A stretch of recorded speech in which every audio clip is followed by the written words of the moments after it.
গণ অধিকার পরিষদের চতুর্থ প্রতিষ্ঠা বার্ষিকী উপলক্ষে ইতিমধ্যে পতাকা উত্তোলন করা হয়েছে।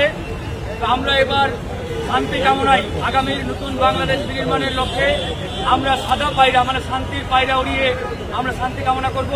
এখানে আমাদের জুনায়েদ সাকিব ভাই রয়েছেন, মুজিবুর রহমান মঞ্জু ভাই রয়েছেন, আমাদের দলের সংগ্রামী সভাপতি জনাব নুরুল হক নূর এবং রয়েছেন রাসেল খান সহ আমাদের কেন্দ্রীয় নেতৃবৃন্দ। আমরা সকলে মিলে শান্তির পায়রা উড়াচ্ছি এবার।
আপনাদের সবাইকে সংগ্রামী শুভেচ্ছা এবং অভিনন্দন জানিয়ে আমি আমার বক্তব্য শেষ করছি। খোদা হাফেজ। বাংলাদেশ জিন্দাবাদ। সঠিকভাবে করতে পেরেছি, কিন্তু ভাঙ্গার পরে যে গড়ার মিশন, সেই মিশনে আমরা সাকসেস হয়নি।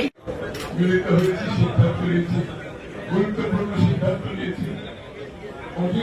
সম্মানিত নেতৃবৃন্দ, এই পর্যায়ে বেলুন উড়িয়ে আমরা আমাদের আজকের যে আনুষ্ঠানিক কার্যক্রম, এই কার্যক্রম আসলে সমাপ্ত ঘোষণা করছি আর কি।